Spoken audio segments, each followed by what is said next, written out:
brain size, its structure, and how it functions, right down to the level of your genes. Stress begins with something called the hypothalamus-pituitary-adrenal axis, a series of interactions between endocrine glands in the brain and on the kidney, which controls your body's reaction to stress. When your brain detects a stressful situation, your HPA axis is instantly activated and releases a hormone called cortisol, which primes your body for instant action. But high levels of cortisol over long periods of time wreak havoc on your brain. For example, chronic stress increases the activity level and number of neural connections in the amygdala, your brain's fear center. And as levels of cortisol rise, electric signals in your hippocampus, the part of the brain associated with learning, memories, and stress control, deteriorate. The hippocampus also inhibits the activity of the HPA axis, so when it weakens, so does your ability to control your stress. That's not all though. Cortisol can literally cause your brain to shrink in size. Too much of it results in the loss of synaptic connections between neurons and the shrinking of your prefrontal cortex, the part of your brain that regulates behaviors like concentration, decision-making, judgment, and social interaction. It also leads to fewer new brain cells being made in the hippocampus. This means chronic stress might make it harder for you to learn and remember things, and also set the stage for more serious mental problems like depression and eventually Alzheimer's disease. The effects of stress may filter right down to your brain's DNA.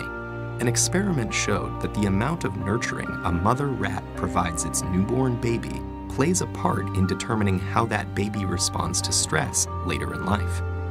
The pups of nurturing moms turned out less sensitive to stress because their brains developed more cortisol receptors, which stick to cortisol and dampen the stress response. The pups of negligent moms had the opposite outcome, and so became more sensitive to stress throughout life. These are considered epigenetic changes, meaning that they affect which genes are expressed without directly changing the genetic code. And these changes can be reversed if the moms are swapped. But there's a surprising result. The epigenetic changes caused by one single mother rat were passed down to many generations of rats after her.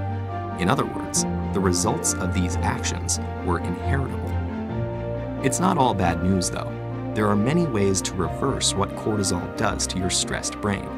The most powerful weapons are exercise and meditation, which involves breathing deeply and being aware and focused on your surroundings. Both of these activities decrease your stress and increase the size of the hippocampus, thereby improving your memory. So don't feel defeated by the pressures of daily life.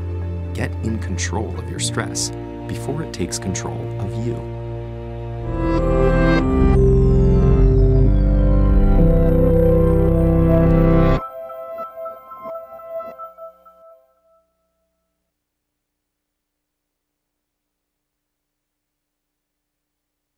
Mariah Carey has opened up about a mental health condition that she had been silent about since 2001. Now, back in 2001, she was diagnosed with bipolar disorder, and she claims that she was in complete denial about it and didn't seek help. However, recently she did seek help and is in a much better place. And I really commend her for opening up about this because it helps to do away with the stigma related to mental health issues, and hopefully it liberates other people who are coping with the same thing. She says, until recently, I lived in denial and isolation and in constant fear someone would expose me. It was too heavy a burden to carry and I simply couldn't do that anymore. I sought and received treatment. I put positive people around me and I got back to doing what I love, writing songs and making music.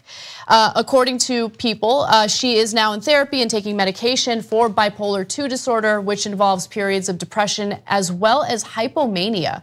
So I read into the condition a little bit because there's all sorts of stereotypes of what bipolar disorder is in the media, and it's not what you think it is. There are these bouts of severe depression, and then when it comes to that hypomania, what happens is, people who have this condition can't sleep, their mind is wired, they're always feeling guilty because they feel like they're not doing enough for their careers. In fact, she touches on that a little bit. I thought I had severe sleep disorder, but it wasn't normal insomnia, and I wasn't lying awake counting sheep. I was working and working and working. I was irritable and in constant fear of letting people down. It turns out I was experiencing a form of mania. It's really hard, and it's, she's got 2 kids, 2 6-year-old kids, and it's hard. It's hard on the people around people with bipolar if they're not treated. So it's really important to recognize it, and it's great. And but it'll be a constant struggle. Medication, therapy. It's not easy. So I agree with you totally. That sort of talking about it, reaching out, being honest about it. Again, removing the stigma. You got something. It's fixable, but you have to take serious action. As she said, it's a process and an arduous one. So God bless her for talking about it. If you become a member of the Young Turks, you'll be saying, I'm like a smart person. So do it right now. tytnetwork.com/join. Get the whole Young Turks show every day. Superstar Mariah Carey revealing her secret struggle with bipolar disorder for the first time. Telling People magazine she's been living in denial for almost 20 years. And Amy is here with more on why she's ready to share her story now. Good morning, Amy. Good morning to you, Michael, and everyone. And there has long been concern about Mariah Carey's mental health following a series of high-profile public incidents. She says these have been the hardest couple of years I've been through, and now she is opening up about it after finally agreeing she needed help. She's pop music royalty with a one-of-a-kind vocal range. Mariah Carey's been ruling the charts for nearly 3 decades with 18 #1 singles to her name. But through her successful career, fans have watched her personal ups and downs, more recently documented on her reality show Mariah's World, and even this bizarre 2016 performance on New Year's Eve amid technical difficulties. We didn't have a sound check, but it's New Year's, baby. That's okay, you guys. Now, Carey revealing she's been hiding a secret struggle for nearly 17 years, a battle with bipolar II disorder. The singer-songwriter opening up to People magazine, saying, "Until recently, I lived in denial and isolation and in constant fear someone would expose me. It was too heavy a burden to carry, and I simply couldn't do that anymore." Back in 2001, Carey received her bipolar II diagnosis after suffering a very public emotional and physical breakdown. The star ultimately hospitalized. The disorder is characterized by unusual shifts between mood, energy, activity levels, and the ability to carry out day-to-day tasks. No, Cindy, one more thing. And we give them positivity. Let's go. Stop. That was the same year of her whirlwind promotional tour for her feature film Glitter, which fizzled in the box office, and even rumors of an alleged suicide attempt, which her team has denied in the past. She spoke about her nonstop lifestyle on The View. I never took a break. I never learned how to just put myself before my career. I just didn't. I just started making records basically right out of high school and never stopped. Now, Carey says she's receiving various forms of treatment to help cope with her disorder, including medication, saying, "I'm exercising, Superstar Mariah Carey revealing her secret struggle with bipolar disorder for the first time. Telling People magazine she's been living in denial for almost 20 years. And Amy is here with more on why she's ready to share her story now.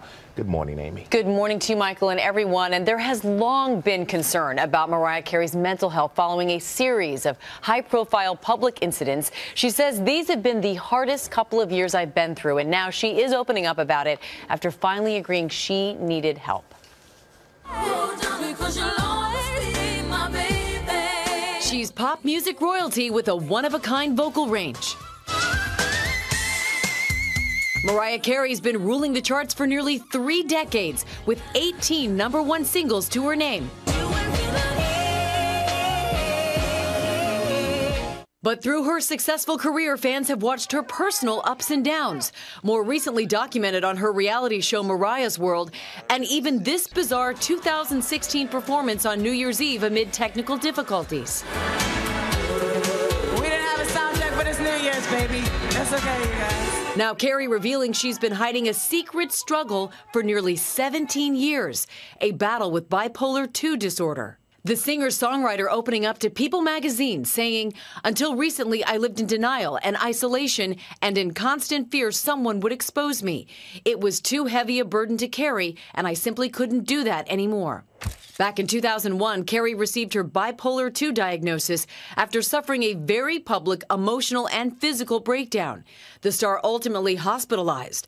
The disorder is characterized by unusual shifts between mood, energy, activity levels, and the ability to carry out day-to-day tasks. No, Cindy, one more thing. And we give them positivity. Let's go. Stop. That was the same year of her whirlwind promotional tour for her feature film Glitter, which fizzled in the box office, and even rumors of an alleged suicide attempt, which her team has denied in the past. She spoke about her nonstop lifestyle on The View. I never took a break. I never learned how to just put myself before my career. I just didn't. I just started making records basically right out of high school and never stopped. Now, Carrie says she's receiving various forms of treatment to help cope with her disorder, including medication, saying, "I'm exercising, getting acupuncture, eating healthy, spending quality time with my kids, and doing what I love, which is writing songs and making music."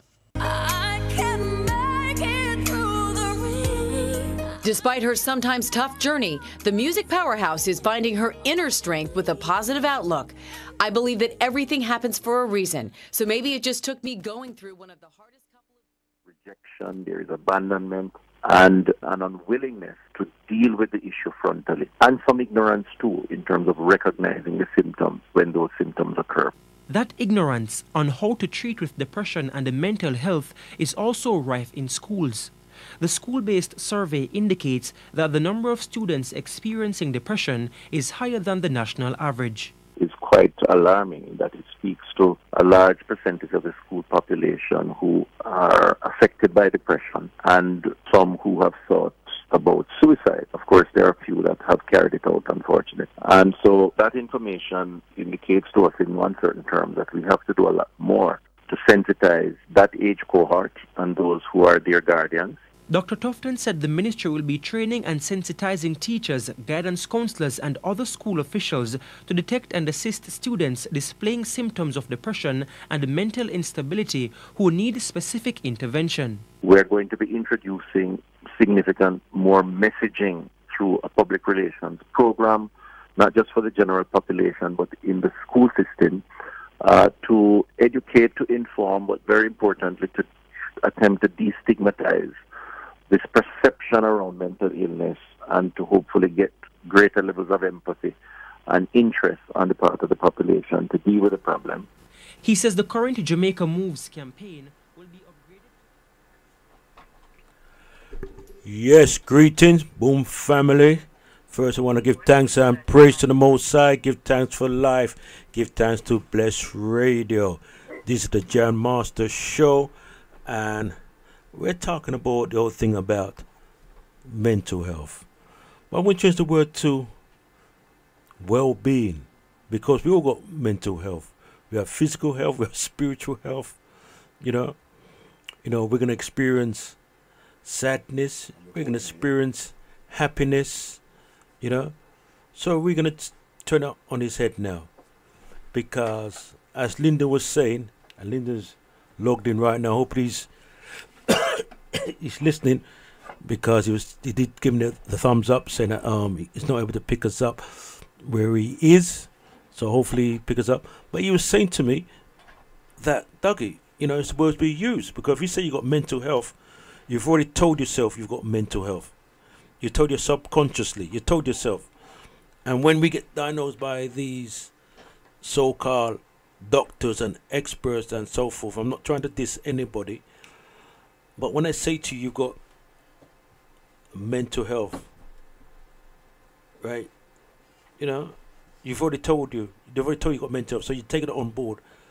See? So we're going to turn on this head now, this subject matter. And what's going to happen is that we do have a sister who will be phoning in, because she's done a lot of work in this particular area, and especially working with children. She's a person development junkie, so to speak. She's been studying this thing for many, many years. Studied a thing called NLP, Neuro Linguistic Programming, and she could break that down to us. What's that about? See, so she'll be touching on the other thing about mental health, and come from a different aspect, you know. So I want to big up. This is the Jam Master Show. I need to big up Ambassador Raga, and he made it quite clear that he was playing some music, and he said that Dragon don't have them kind of music here. So I always like the banter between Raga and Dragon, because there's always a friendly banter, you know, so to speak. And I see a picture of him on WhatsApp, you know, it's so weird. The star man, you know what I mean, have the lieutenants around him, you know what I mean? You know, the star man. See, and you know, Raga is a man, him take his music very, very serious. He takes it very personal, in fact. You know, we can't test him, because he will get aggressive for you and say, Joe, you don't know what you're talking about. And it's true. You don't know what you're talking about when it comes to him, when it comes to music, because he knows. The only thing I could say, I got over him, that I've been around a little bit more longer than him. See? So, you know, so we have that over him. You know, but he has a beautiful spirit, and, you know, and a beautiful soul. Also, I'm big up to the management of Blessradio and all those who involved. See? So this is a conscious radio station, very informative, and we do have standards. That's why we can't have anybody pan here and violating certain things. See, we have standards to abide, you know. So yes, so again, I want to big up to Raga, all the rest of the fellow presenters and DJs on Blessradio. Also want to big up my co-presenter Jammers. As you know, he's a man, he do so many things, you know. So hopefully we join us. If not, you know, wherever he is, just keep on his program. So we need to big up Jammers, you know, and this is the Jam Master Show. So I know everybody's in good spirit, good health, and I'm just playing some recording of little thing about mental health, and then we have a discussion, and then like I said, we do have a sister who will be phoning in as well. So log in tight. I'm not even trying to like exaggerate anything, you know, like if you're living here, there are literally things that you have to pretend like they're not affecting you in order for you, if you have something that you need to do, like if you have to be mentally well to do this thing, you have to pretend like all these million other things that are happening don't affect you. Not just your life, but the world, like the country and the world in general, you know. You might end up, you know, operating like something that's a little bit not human.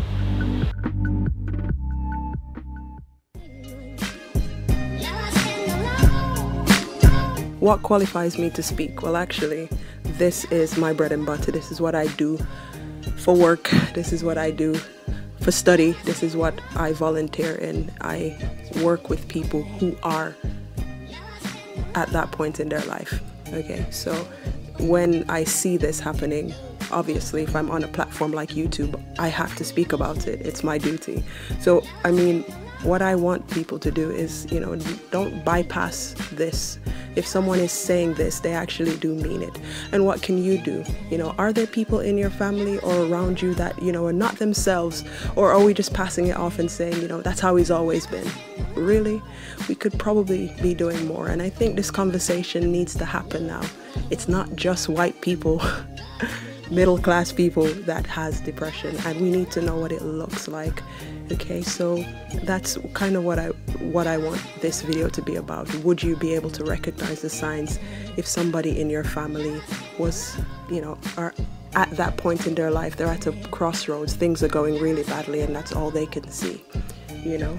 That's what I want people to start thinking about, recognizing the signs and helping someone. And if you're the person who is feeling that way, you know, do you know where you can go and get help?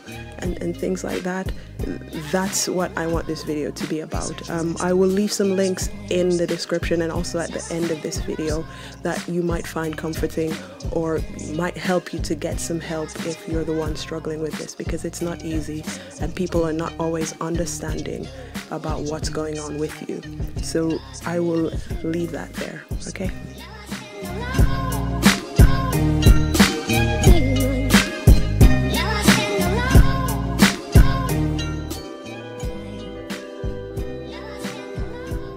It's okay to struggle with mental health problems. It's not unique to you alone, you know.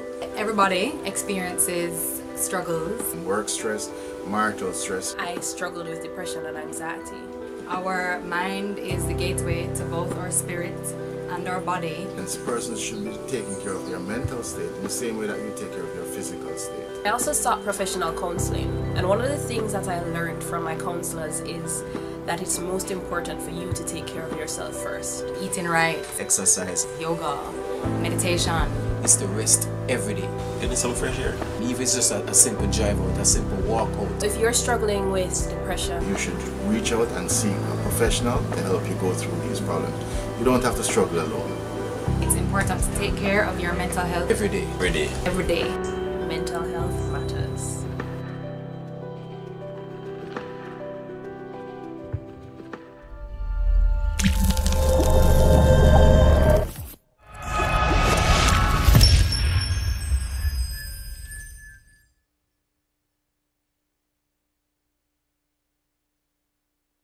Alright, and today we're going to talk about mental illness in Jamaica. There's a mental illness crisis in Jamaica. Yes. Right? So let me read this off first. Alright, so what triggers this? Somebody sent a link and said, please address the mental illness crisis in Jamaica. And I said that we have done this topic before, but I think we need to do it again, since people are asking to do it again. This stems from going through the Star, right? I'm telling you before, so the Star is one of my favorite papers out of Jamaica. This story says the elderly woman that was chopped to death by a madman, right? And as the story reads, it says an elderly woman was chopped to death in Falmouth, Trelawney, Usain Bolt placed that, by a man who is said to be of unsound mind. The incident took place Thursday morning near the post office on Market Street, and police reports are that Jocelyn Gomez, 72 years old, who lived at Wakeland Drive, was chopped several times by Damon Williams, a 21-year-old, who is believed to be of unsound mind. Williams has since been taken into custody.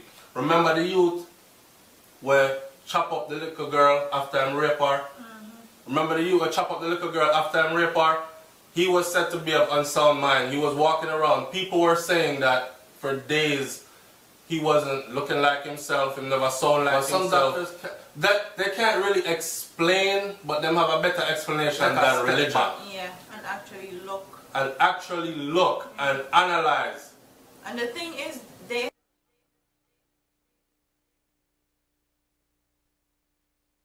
Alright, and today we're going to talk about mental illness in Jamaica. There's a mental illness crisis in Jamaica. Yes. Right? So let me read this off first. Alright, so what triggers this?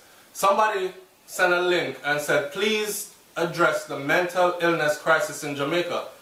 And I said that we have done this topic before, but I think we need to do it again, since people are asking to do it again. This stems from going through the Star, right? I'm telling you before, so the Star is one of my favorite papers out of Jamaica. This story says the elderly woman that was chopped to death by a madman. Right? And as the story reads, it says an elderly woman was chopped to death in Falmouth, Trelawney, Usain Bolt placed that, by a man who is said to be of unsound mind. The incident took place Thursday morning near the post office on Market Street, and police reports are that Jocelyn Gomez, 72 years old, who lived at Wakeland Drive, was chopped several times by Damon Williams, a 21-year-old, who is believed to be of unsound mind. Williams has since been taken into custody. Remember the youth where chop up the little girl after him rape her? Remember the youth where chop up the little girl after him rape her? he was said to be of unsound mind. He was walking around. People were saying that for days he wasn't looking like himself, he never sound like himself. Some doctors, they can't really explain, but them have a better explanation than religion. Yeah, and actually look. And actually look and analyze. And the thing is, they...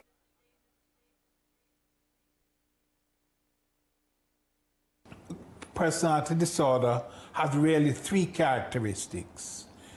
The first one is that people constantly are in conflict. They have a great deal of difficulty in resolving conflict, and almost everything becomes a conflict. The second finding is something to do with psychosexual relationships. And the most common one in this country is called hypersexuality. In other words, where the individual has no governor on the amount of sexual relationships they have with different people. And the third issue is the business of dependency. And there are two types of dependency. There is the psychological dependency, which in Jamaica, this is best explained by the Jamaican concept called lean pan. Hiya. Hello, hi, how's it going? Yeah, going great. Well, first, we need to salute you on this call here. Like people know that we have Sister Gail who's on the call, and she has done a lot of work in the whole thing of mental health, study psychology, especially around with children, and she is very much a master teacher of NLP, and I did explain people knew about it, new linguistic programming, see, and we're really glad to have someone who's a professionalism as well, to give us some in-depth information when it comes to the whole thing about NLP. So not NLP, but we're talking about mental health, yeah. But Sister Girl, that I know you do quite a bit of work with children, took a little psychology of children, right?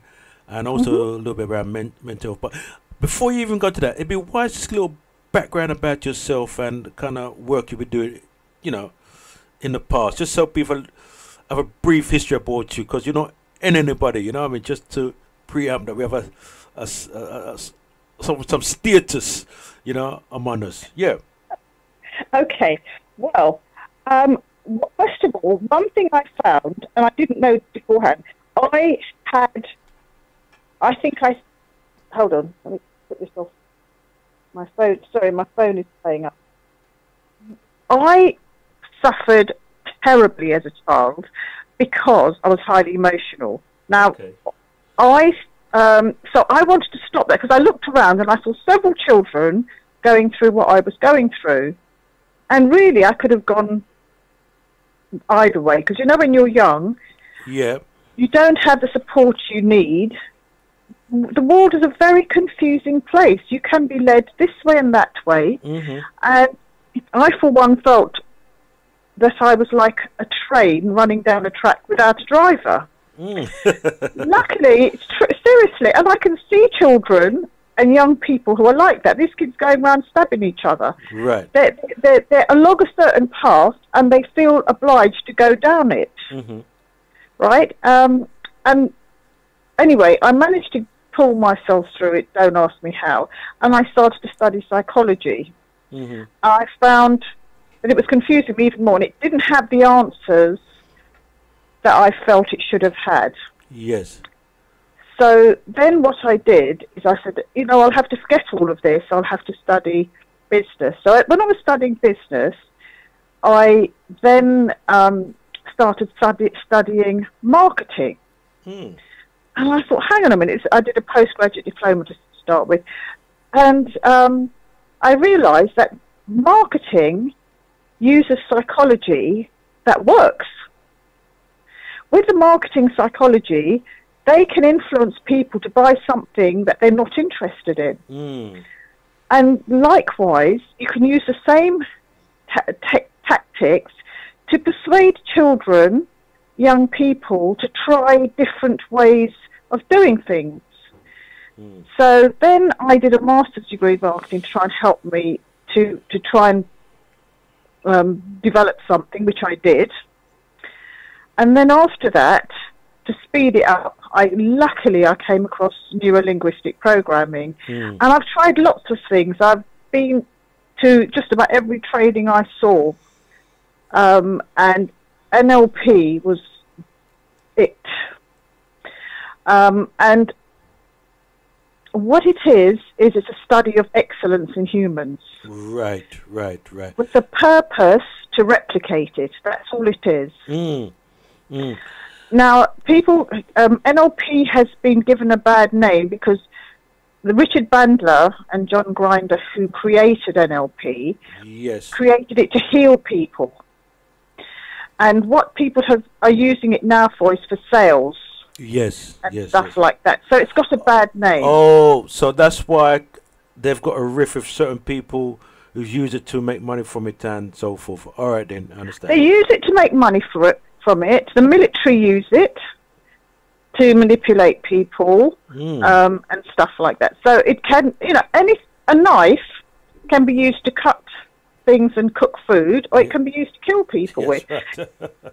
Anything effective can be used in different ways, but NLP is just a study of excellence. And what Richard Bandler did is he developed formulas for people to copy. Right. Just to ride into what you're saying, is that the reason why they probably have a dig at people like Anthony Robbins and these individuals here? Yes, well, they have a dig at Anthony Robbins. Can you work out why they have a dig at Anthony Robbins? He doesn't really do sales, does he? He does personal empowerment. No. Anthony does sales. Don't worry about Anthony does sales. He does sales. But you see, just to say that what I find with, because I was very influenced by Anthony Robbins, right? Yeah. Right. And it's true, Anthony Robbins. I get to understand about NLP, but to the truth, Anthony, to me, was the only person who really broke down NLP and made it simple for people to understand what he's doing. He actually, but obviously, because I'm quite new, them times I was very new. I didn't know what the heck I was doing. I was just going to all these seminars and, getting a buzz from it, and people say that Richard Bradley you mentioned? Richard Bandler. Yeah, he's the creator of it. Yeah, and they were saying that he was having a dig at people like Anthony Robbins and other individuals, and they're using it for their own personal gains. But obviously I didn't know. But now, from you said that, now we're saying it makes more sense why and so forth. But yeah, but at the same time, I do appreciate what Anthony Robbins is about and what he does, you know what I mean? Oh, absolutely. I think he's turned it into like popular NLP. Richard Bandler said, because I trained with Richard Bandler. You trained with Richard Bandler? I trained with Richard Bandler, yeah. Seriously? Yep. What? I trained with, because I trained back in the days when Richard Bandler was around, and I did a very small training with him, which cost me an arm and a leg. It cost me 13 grand, one of the training. But I know. But what I wanted to say, yes, and I trained with people who trained directly with him as well, because different people specialise in different parts of NLP that they like. So I went to everything, apart from doing my practitioner, master prac and trainers training. I also trained with different people who specialised in different parts of NLP that they liked, and they went into it in greater depth because I wanted to help kids. Now, one of the things that I've discovered is all these kids that are classed as special needs, there's nothing wrong with them mentally. What it is that they're highly kinesthetic. And, they say that a lot of geniuses were manic depressives. Well, what it is if you can go people who are kinesthetic, that means they connect to the world through their emotions. Yes. So the world is not a nice place if you're connecting with your emotions, because then you're trying to make sense with your emotions. And because we connect with the world either through the things we see, through the things we hear, and that's how we feel.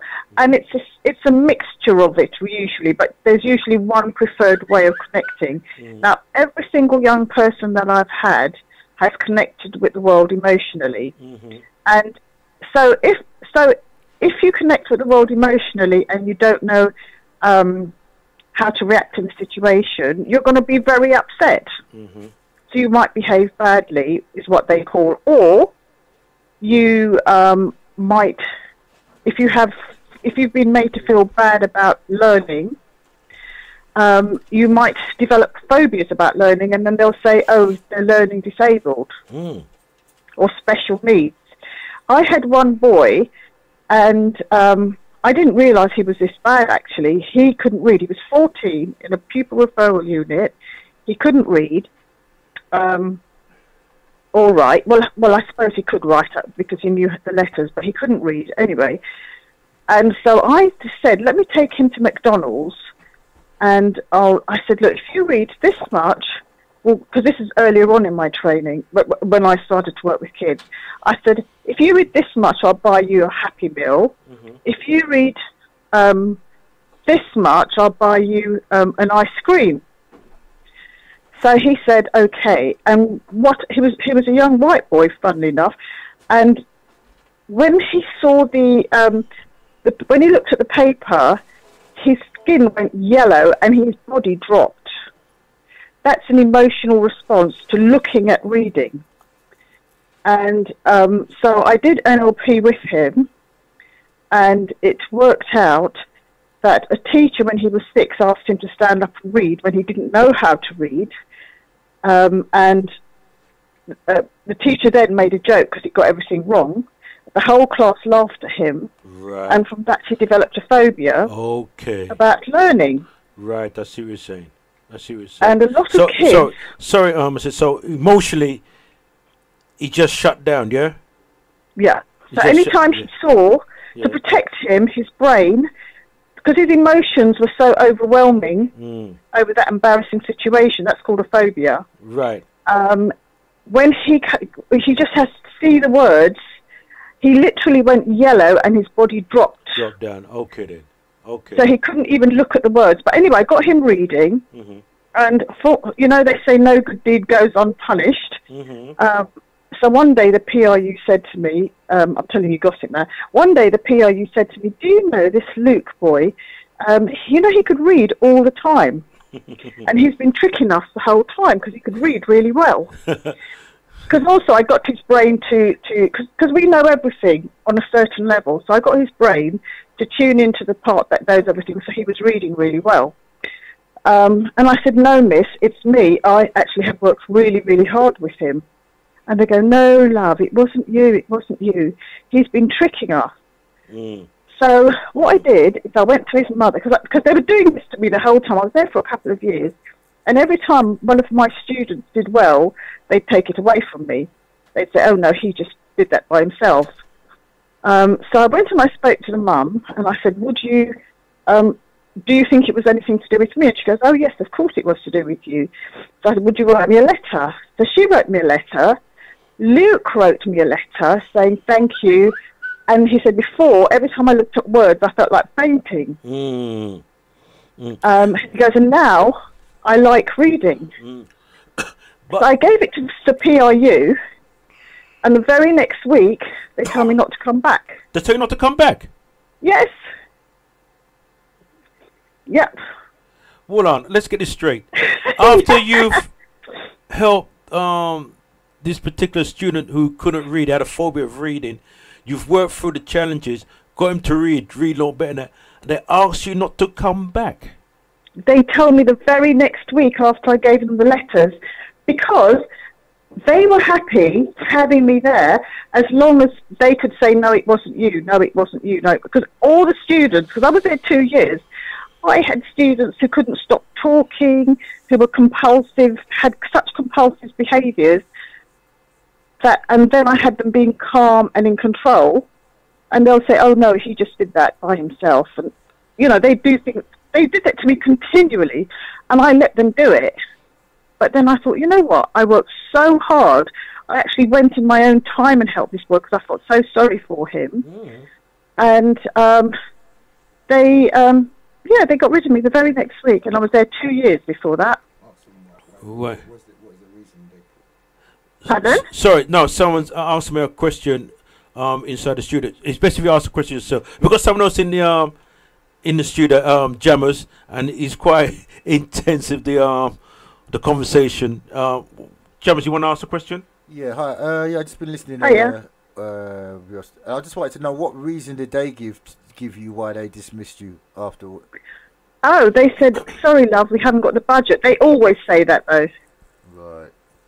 Because I go into schools, I do fantastic work. I went into another PIU, and this, I mean, what it is the education system are not designed for emotional health. I don't want to call it mental health, because it's the emotions that are causing children to behave like this. Nothing to do with their mental. Their mental state is affected by their emotions. Right. So I always deal with their emotions. And I went into another school, and there was a boy who was a manic depressive. And this teacher once, we were sitting at lunchtime, and she said, "What? So what do you do with the students, and what good does that do?" So I said, "Well, do you see that boy over there?" So she said, "Yes." I said, "Do you remember he used to always walk around with a really sad face? His lips used to literally be going down the opposite way of a smile." So she goes, "Yes." And I said, "And now look at him. He's got a smile on his face the whole time." Yeah. And I worked really hard for that. And she goes, "Yes." So I said, "Well, so now he's got rid of his whatever. I can't remember what I said." And she said, "So what?" And she was a teacher. So what I'm saying is, from their point of view, they're judging things by different standards, and they're not trained to look at things from, I don't know. I would have thought that's a human point of view, but they're not looking at it from that point of view. So can I just ask you, what science are you applying when you do this? What science? Yeah, what method, is there a title to the methodology that you're using? Well, what I did is I took NLP, but NLP in its raw form, children aren't interested in, because one thing with kids, you've got to grab them, and you've got to interest them, and you've got to be fast. So I took NLP and I changed it a little bit to make it quicker. I talk about other things, because you have to give them they have to want to do it. So I can't make kids change. They have to want to change. So basically, you've developed your own form of like neurolingual programming, yeah? Neurolingual programming, yeah. Yeah. And right, okay. But for and what you're saying is the basic children. Sorry. So basically the schooling system now is so rigid that it doesn't deal with, as you say, that the issues of that the children are going through, because it's so structured on results. It's structured on results, and children who have these issues, it's very horrible, because they come to me and they say, I'm learning disabled, or I have special needs, or I have this or that. And I always say to them, because it's all about beliefs. NLP is about changing. If you change your belief about yourself, beliefs hem us in. Beliefs. If we believe we're rubbish, we're not going to aspire to anything much more above that. So I always say to them, prove it to me. And of course, I've got my little techniques in hand, and I go, I said, "You're that. I don't believe you." I said, "I'm looking at you. I can't see it." Like if they say I'm dyslexic or I'm something, and then go, "No, miss, I am." I said, "Prove it to me." And as they come up with their reasons, I use NLP techniques to proves them wrong. Right. So by the like for example, it's very easy to spell backwards because we have a photographic memory. So if they say they're dyslexic, for example, because I use that example, I'll say, right, how do you spell it? I set them up to use them photographic memory, and then I get them to spell backwards. And I mean, one girl who was spelled a 6. She was my star pupil. She spelled a 62-letter sentence backwards, and she literally had no confidence in herself. She thought she was dyslexic. She was stupid. She was everything. But if everybody has excellence in them, and what all NLP is it takes different techniques that people who are naturally gifted use and puts it in a formula. So like the spelling backwards, anyone who's good at spelling takes a photograph of the word in their mind. And when they're writing it, that word comes into their mind. People who aren't good at spelling don't do that. So if you teach them that technique, everyone can be a good speller. Good speller, right. Or even good at their exams, because I teach them. And of course you have to make it appealing to them. So I'll say, I'll show you how to cheat in your exams, because what you're going to do is hide all the answers in your mind. And then I get them to take photographs of everything they need to learn so that they can recall it when they're studying. So it's there's so much you can do with NLP. It's fantastic. I love it. So it's all about techniques, different tools and techniques, and obviously the school is not really up to speed, right? And in fact, they see it as a threat now because the fact that but I'm just saying to myself, aren't they allowed to do that or get away with that? Because I don't have to be in there, because what they've got is educational psychologists, and I don't want to knock them at all. However, they are only taught to diagnose. So what they'll do is they'll label the child. Once a child has a label on them, I break those labels. That forms a belief, because it goes in concrete. I am a girl. I am a. So I didn't want to go into that subject. I am. I don't know, learning disabled in whatever way. I have special needs. Yeah. And once children are given labels, they'll believe it and they'll behave accordingly. Right. Okay, then, what I want to do, because we do have Jammers inside the house here, and Jammers does etymology, he does a lot of he's involved in teaching in a school at the West Indian Cultural Centre, and obviously Jammers have his own technique, what works. So that's why Jammers quite fascinating in terms of what you're saying. But Jammers, it'd be wise just to, how do you find what you're saying, and in terms of your technique, in terms of teaching, because obviously you look at words and you turn words upside down, you look at the sound, etc., and you get tremendous results. Because I've been there already, and I see the kids, our young star pupils responding to you, you know. But in terms of what she's saying, and in terms of what's being said, how do you find, what's being said here? Yeah, what she's doing is excellent. It's the word, it's the label of the word. Oh, can it turn on? Yeah. Can you hear me? Hello. Yeah, I can hear you. Oh, you hear me? Yeah, it's exactly that label. It's the label that is attached. As I said, when people use a noun, there's no science in the word. So when you give a child a word and it has no vibration, they have no way of getting out of that trap of the word. If you say run, jump, hit, sit, this is something that a child can actually do. But if you say like the word alcoholic, so if you say the word shy, there's no way of getting out of it. But if you say when you get in a certain situation, just breathe slower, then you've been given a method of getting out. But a certain label like the alcoholic, there's no way of getting out of that word. But if you say drink too much, just drink less, You see, so exactly what you're doing is the key element is beyond, as you say, it's beyond language. It's not language. It's the emotion that you use. You know, to interpret the language is the key element. And with a child, as you said, with a child, the child learns how to walk without being able to, without a language. You know, so it's to tap into this learning capacity that the child has. You know, and then that will help the child to move beyond these labels that are there attached to them. You know, yeah. So it's what she's saying is key. Is key to, is key. You know, it's key, and it is to expand the child's mind, where the schooling system, because they've got so much administrative rules and regulations, you know, they're making the child fit into the system rather than making the system suit the child. Absolutely. So in fact, I think it's by design.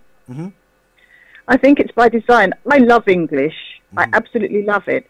And my students once said to me, "There's no interesting books in the school library," and I said, "No, come on, there must be." So I went to the school library and I looked with them, and actually the books were so dry. I could not believe how dry the books were. So I asked the headmistress, and she was a very good headmistress. I said, "Can I take my students and get them to choose books that they like in a bookshop?" Because they said there's nothing to read. So she said, because they order from a school bookshop provider. So anyway, we went to, I've done it with different schools actually, but we went to, say, Waterstones. I take them to Piccadilly. I take them somewhere posh. And I tell you why I do that, because I want kids to come out of their zone. And I want them to be part of something outside of their zone. So I took them like once to Waterstones. I took one group to Waterstones, buy them hot chocolate and a cake, and they have to choose 5 books each, and then they have to discuss why they like. And these are like the kids that nobody else could do anything with. You see them sitting there discussing books. It's so cute. But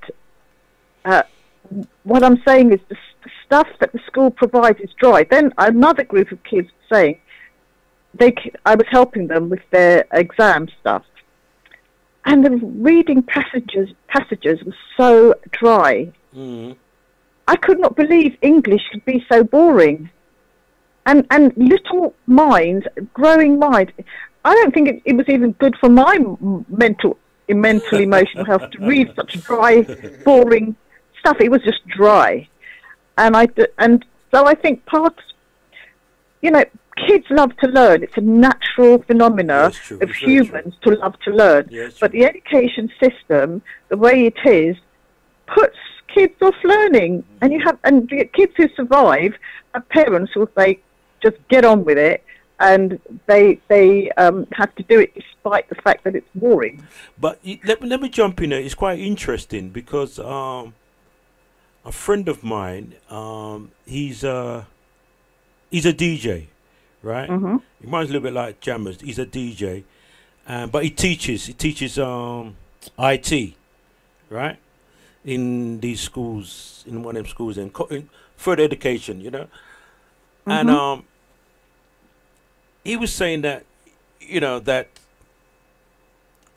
when he teaches, it's a bit flat, but when he starts to drop certain lyrics there, the teacher said, well, if you put this formula to that formula, this what you get, and this and that or whatever, right?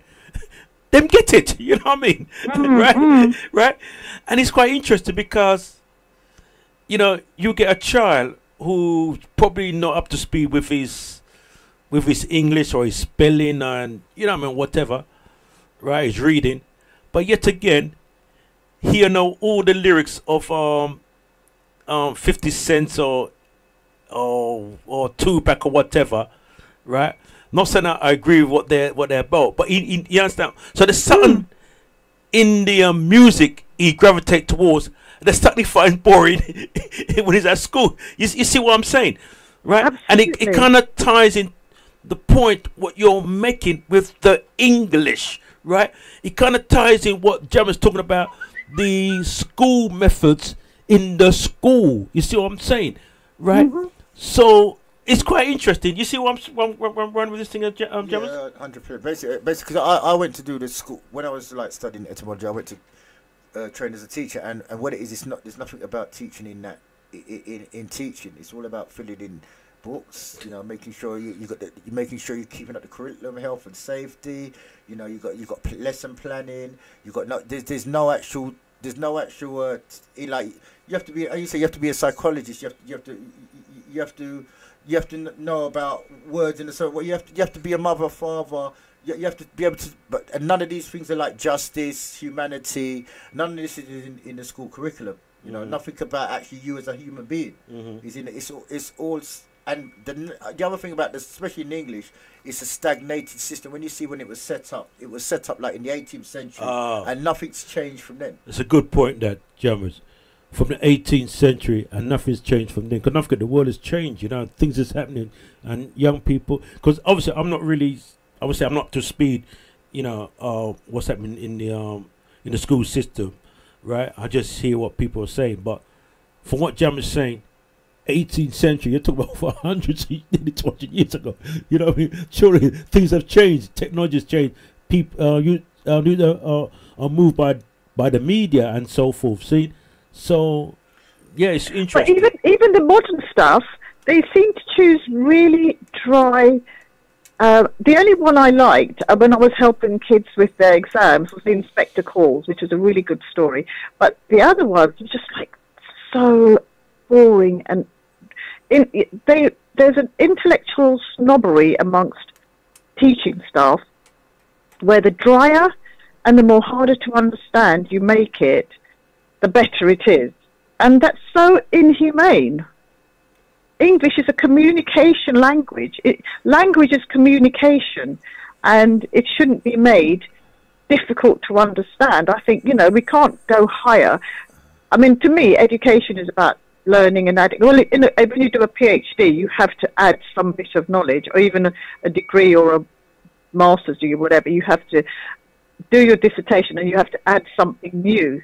And I think they should have that throughout schools, so that children can be looking outside of the edges of their minds, you know, all the time. And that's, you know, I mean, humans are so phenomenally capable of so much more than what we are doing today. And that's what I love about NLP, because I'll get my kids to aim for the sky, and so they should. What is and even if they, and some kids, I'll tell you, there was one boy, he acted mentally retarded. If you saw him, you'd think he was mentally retarded. When I finished with him, he was acting smooth, sophisticated, blah de blah. So it was some belief along the way that made him act. I literally thought, I wonder what's going on with this boy. I didn't say that he was, because I know beliefs can make people behave in all kinds of ways. But this particular boy, I mean, I was really impressed with myself, actually, that he was like walking around all smooth and sophisticated. But obviously I exaggerated all of that, because I was trying to get him out of that mode. That is the human mind. Yeah. Okay. See, the thing with English, the problem is with English, it's by design that it's not meant to give you all the tools in the box. Yeah. To fix the car, because basically the elite go to grammar, so they learn how they get all the tools, and the science. Every science has grammar in it. Where at the time of the construction of the schooling system, comprehensive, it was just to give the sort of so-called lower class a basic way that they can follow instructions. So when a child goes in and doesn't get all the tools to the box, you know, there's stress and frustration kicks in already, because on the Saturday school that I do, I've got a 5-year-old who's doing the art of speaking, so he knows exordium. When I tell him exordium, he knows exactly what it is, and he's 5. You see, so when the children like to explore, they like to go beyond. You know, once they're not given that capacity to go beyond, this is where the stress and the frustration kicks in. Good point, James. Good point. I hated school when I was young. I only went into school to have fun with my friends and annoy teachers. And that's because, anyhow, but there was a couple of teachers who taught properly, and actually they weren't from this country.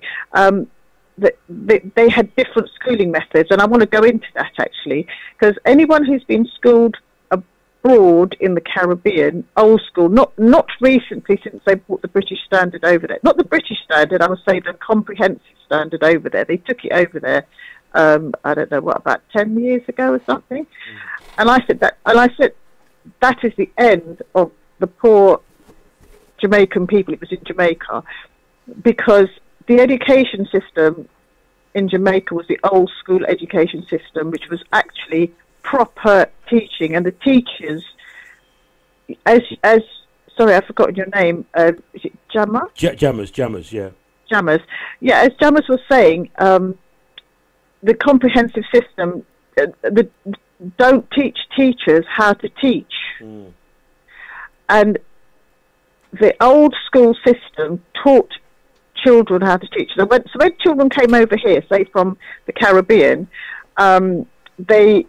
they came from a different place where there was discipline, where there was proper teaching, where you learned things properly, step by step, so it all made sense to you. And then I have to say, this is my experience. I came over here.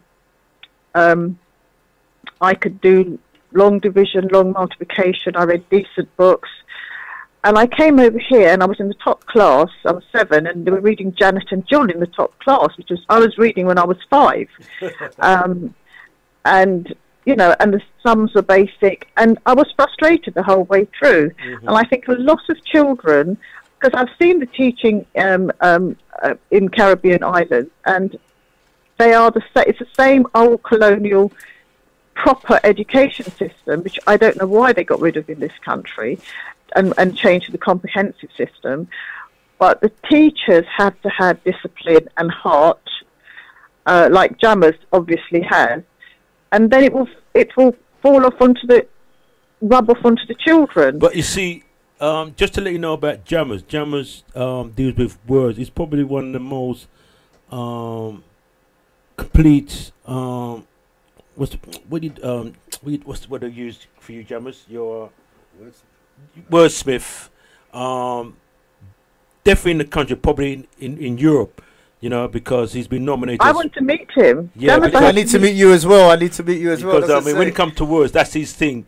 Words. And you know what? He's written a few books on that particular subject here, you know, and stuff. So, you know, he's the mastermind of words and stuff, you know. Yeah. Because according to NLP, words are the surface structure of emotions.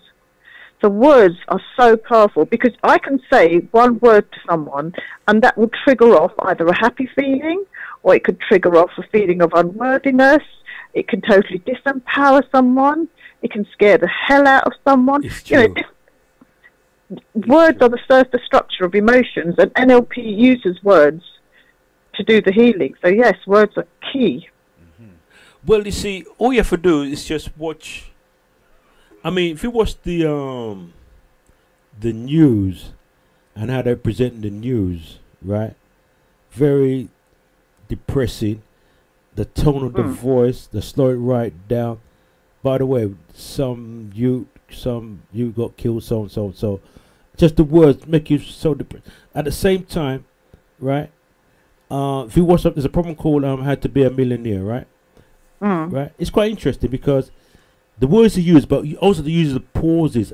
And when someone is going to win a whoop of money, you bring a bit of energy to it. You see, so you know, words are very powerful.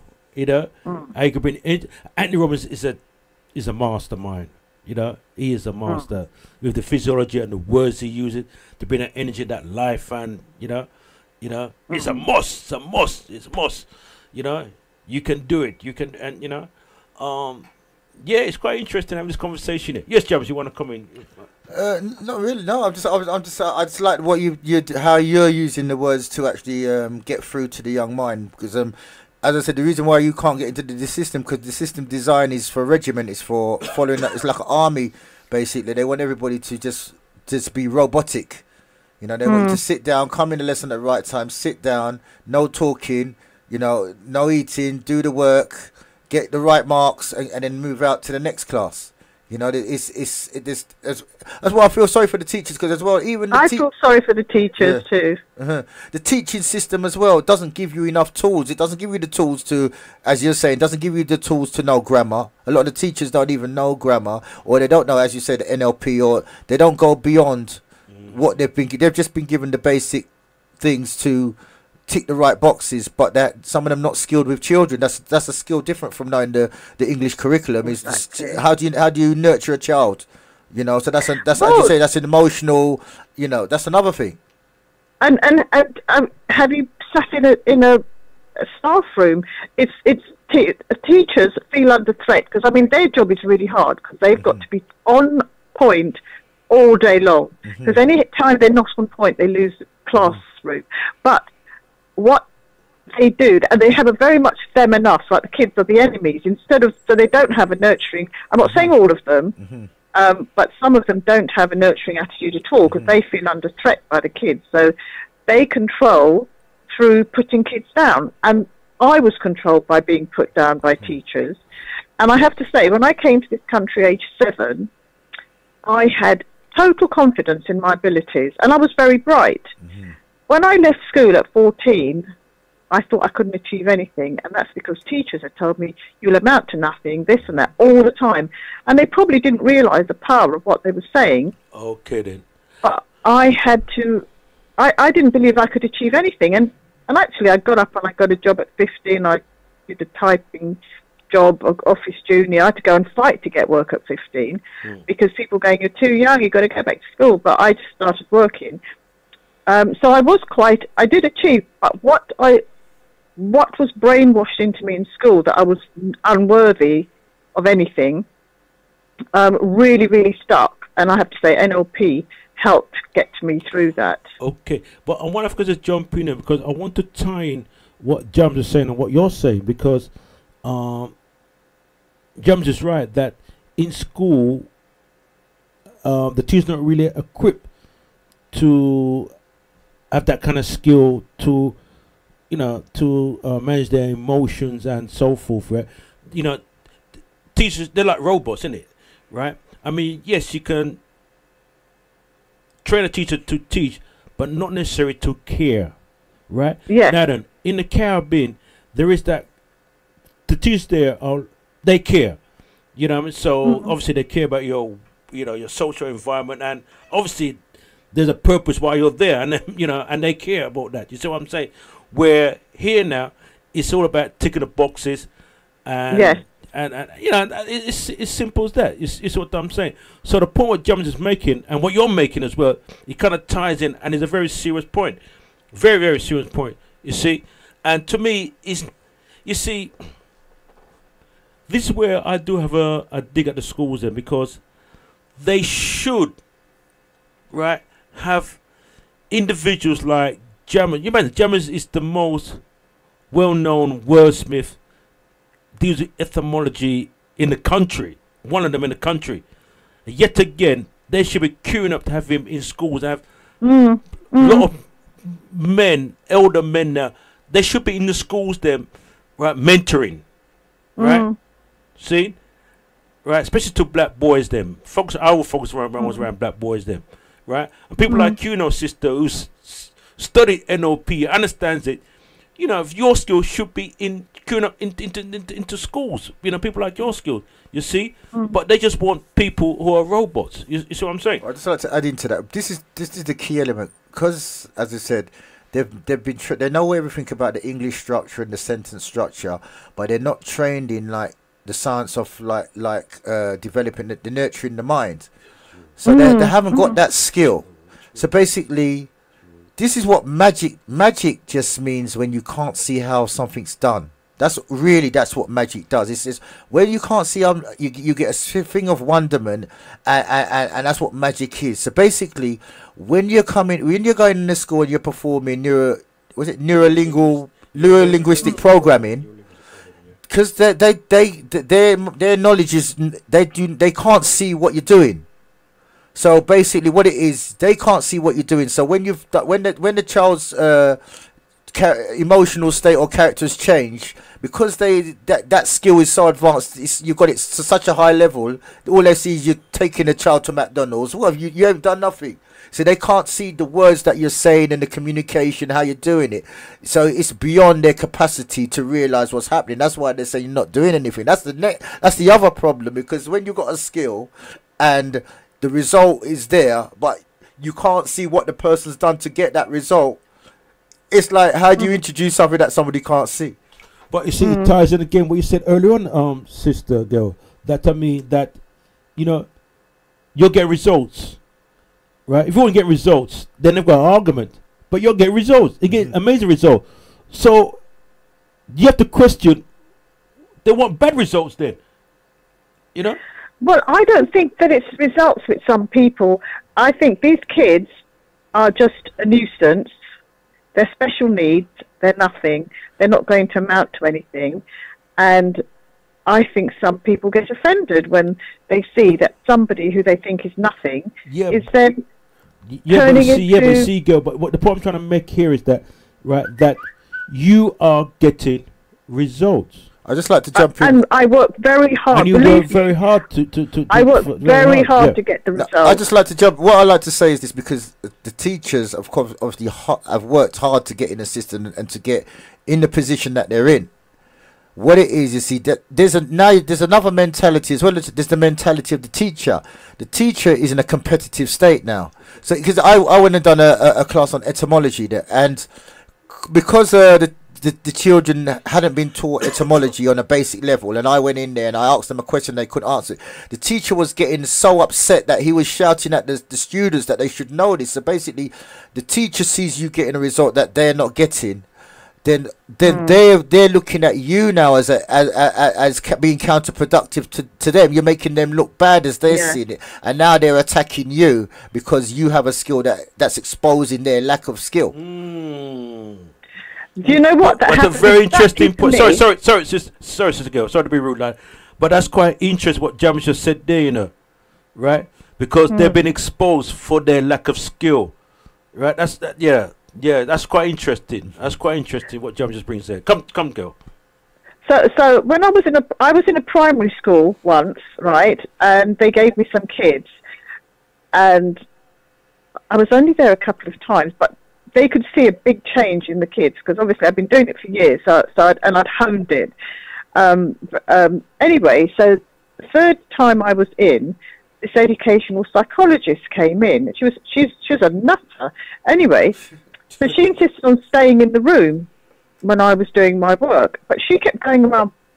As the little boy who was again, he was classed as he was really withdrawn, but this little boy had really come out of himself.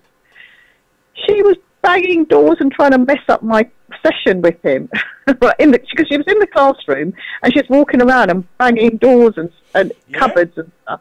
Anyway, the next minute she walked out of the room, and I heard her because the headmistress's office was a few doors down. She went into the headmistress's office. I was hearing her shouting at. I didn't know who she was shouting at, but the headmistress said it was her. And then she banged the door and went out again, and the headmistress called me and said, I can't use you again because we work in a cluster of 5 schools, and she said, if she's going to keep hiring me, the ed psych is not going to, refusing to work with the school. And she goes, she works in a cluster of 5 schools, and we're part of that cluster, so we have to have her. And so they never used me. And the kids were really, really disappointed. So I said goodbye to them anyway. But, I mean, they were well impressed. But then, you know what the headmistress said? I said, but look at, because I was trying to keep my position there. So I said, look, you can see the change in this boy and that boy. And there was one boy who had a really significant change, and that was the boy she stayed in the room with. And I said, and she goes, well, maybe it was time for him to change, the headmistress, because she did not want to say it was me, because if she did, then she has to acknowledge she needs to keep me. But so it's all kind of like everybody scratching each other's backs and being politically correct and all of that. But I mean, that ed psych was not being politically correct. But I got kicked out purely because the ed psych was upset that this poor little boy, I brought him out of himself, and he was talking freely to me, and she didn't like it. And she got rid of me. I mean, you know, and so that's not all Ed Sykes are like that, by the way. No, but what it is what you have to what it is about this thing. It's a money-making industry. The psychological and mental health practitioners, so-called psychologists, you know, counselors. It's a because everybody's got a brain. So for every brain, they got funding. And the key element about this, the whole of the psychological industry, is all based on interpretation. It's not like a physical ailment where you can see and get rid of. It's all based on the so-called expert's opinion. It's not based on practical workability. So if you come and you're outside of that spectrum and what you actually do work, it's not the one person. You can bring that whole industry crashing down. You know, by letting you come in there and your system actually works now. This is not what it's about. It's about using the big words to convince, you know, to convince the person they've got a problem. So now we can put money in towards the scenario. But if you start curing people now, there's no longer a problem for financial investment to come in. So you're coming in and making getting a situation where they could lose funding. This is just a crazy scenario. That's the reality of the thing.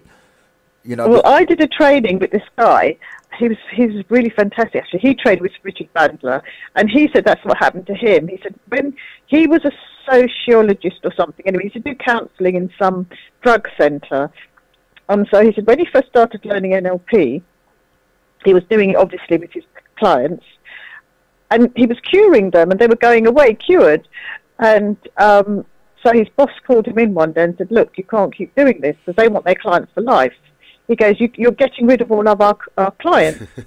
And so he said, well, look, I have to do that. Anyway, long story short, he got the sack. So that's what the real thing is about. It's a financial. Because they wanted the customer for life. They wanted a druggie to be a drug addict for life. They didn't want a druggie to then be reformed and feel strong enough to go and make, you know, it's not a caring of humanity. No. It's about, as you said, a money-making industry. But you see, you know, I like what Jammer said, and I'm going to use this out of his supreme wisdom, that they know that everybody's got a brain, right? So, therefore, right, they're manipulating the people to make money. And to them, it's just out and out business, right? Because if you look at the whole pharmaceutical company, you know, look at the whole the mental health, where they have the administration of the drugs and so forth. You know, you're talking about $1 trillion business. You see what I'm saying? So when they have people like yourself, right, going to schools and getting results, they say, look here, we don't want people like you about the place. You know, they don't want people who are talking about alternative health, alternative health.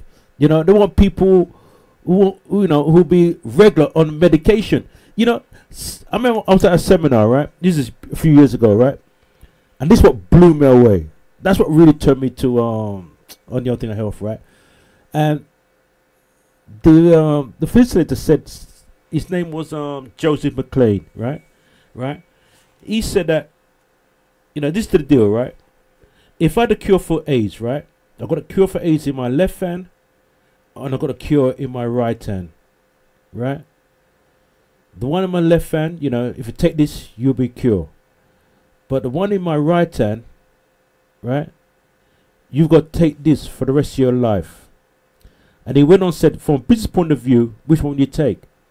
You take the one with the right hand, right? That's when everything started to click. And I never forget when Don Lafricus said that if you're stupid and ignorant, there'll always be a business. And he went on and said that intelligence rules the world. That's when I started to understand how things start put together. So it's quite interesting how James has said that once they understand everyone's got a brain, they're there to make and make money from it.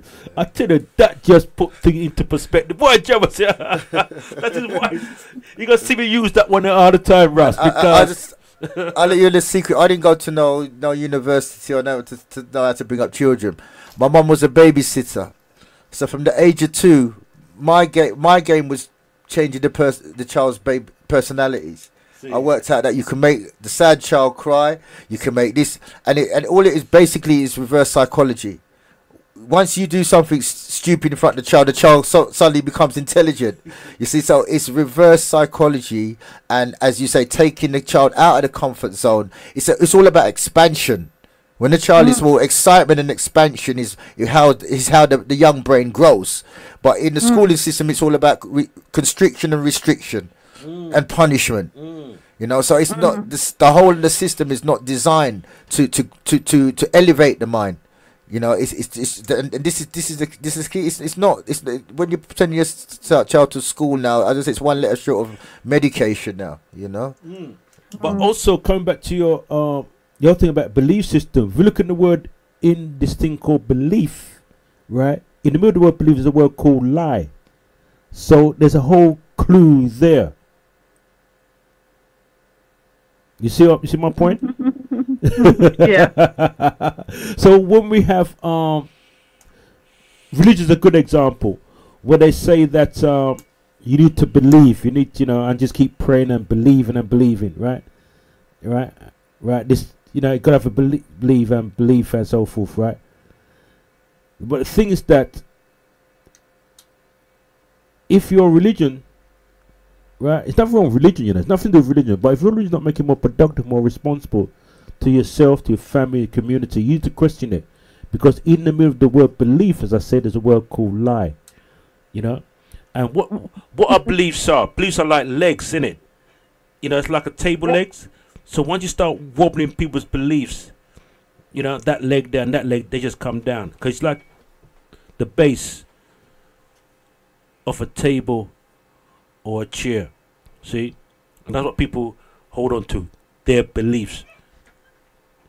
You want anything, Gail or Jamis? No, sorry, you got me on a trans-derivational search there with those. There's a lie in the middle of belief, which is very true. Yeah, absolutely, I agree. Well, there's a next thing is basically another thing is it's the whole construct. It's the whole construct of the language system. The language system is the way it's constructed because basically at one time the language system is a war vehicle. Absolutely. In the word literacy, which is the key word for language, lit comes from the Latin word litigation, and teracy comes from the word terrain. So language is always about a quarrel over land. This is what the key element of language is. It's a quarrel, litera. So basically, language is about a quarrel over land. And in the ancient languages, in the ancient where the art of rhetoric was developed, it wasn't about who was right or wrong. It was about who argued best. This is what it would. If you're court comes from word like when you're caught in courtship. So when you're caught in someone of the opposite sex, it's the way you put your hands, it's the way you portray your language. So the language system is constructed as a word of deceptive now, and you notice, as I said, all in the language system is a lot of abstract words. It's a lot of abstract words. So basically, abstract words is when something's not you're not using your senses. You're not using the senses. 100%. It's not it's nothing is real with the language, and then. And intellectualism is all about abstract. Yeah, it's all about it's all about an abstract means to take you away from traction. Traction means to move. So it's taking you away from any movement, and it involves thinking. It just involves thinking. So then the problem is in grammar or in science, like you can't make a mistake. So you're getting the precise word to use. In law, you have to use the precise word to get the result. If you're a surgeon, you have to use precision. Even if you're in aviation, you have to use precision. So in all the sciences, the language is precise, and this is why the elites have got the precise use of the language. When you water down that precise language, then you've got abstract language. So in the dictionary now, instead of having the one word, you've got 5 different words to use. So in this abstract language, you don't know which word to use. You see what I'm saying? So Yeah. that is stopping you from getting from A to B just in the language. Yes, totally. Or it can keep you in a prison. I mean, one of the things I do with all of my students is I have one session, or maybe more than one, where I tell them, this is the thing on language and the use of words. I say, tell me something. I said, you have to be very careful what you believe in. You must judge everything for yourself through your own filters. And that's one of my stories, actually. It teaches kids a bit on how to do that. And I say, tell me something you know is 100% wrong, and tell me something you know that's 100% right. And then I will use very abstract language to make the bad thing look good and the good thing look terrible. And they'll go, wow, miss. And I'll say this, and then I deconstruct it, and I said, this is what I did. You talk in very general terms. So like, for example, like fox hunting, they call it the Countryside Alliance. I said, everyone likes the countryside. The word alliance everyone likes the word alliance. So they stick to that, and they keep all their nasty activities hidden through these kind of words. They will not say, well, we like to chase pregnant young foxes, vixens. We dig up their things, and then we get our dogs at their dens, and then we get our dogs to tear them to pieces, and they scream in terror, and then we cut off the tails and rub it on our children who we've made watch. And we love it, and we feel really sadistic, and it might make us horny or something. You know, if they did it like that, people go, these people are monsters. But they call it Countryside Alliance, and they call it traditional, and they call it cultural, sports, and all of this kind of... They use all this language to okay it. And then I do the same thing with something that they know is 100% good. I mean, they choose a subject. And then I teach them how to decipher what people are saying.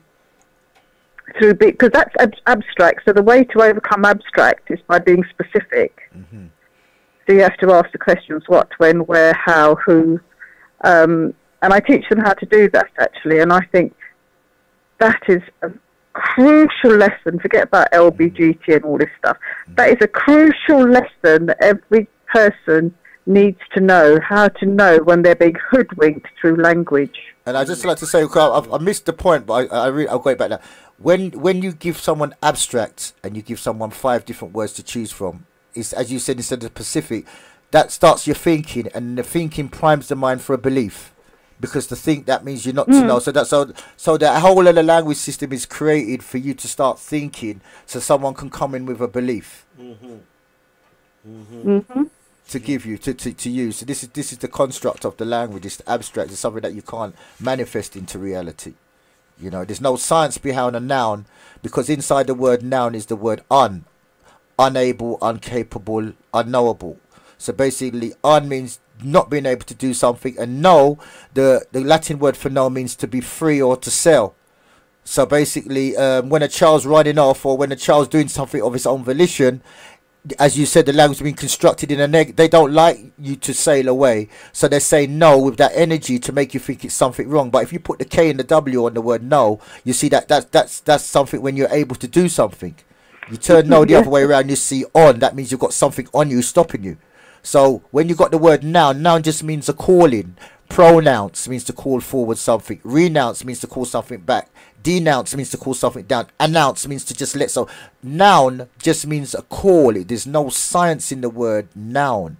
It has no vibration to use. So this is the system that's in place to stop you from actually being able to do things of your own volition, you know.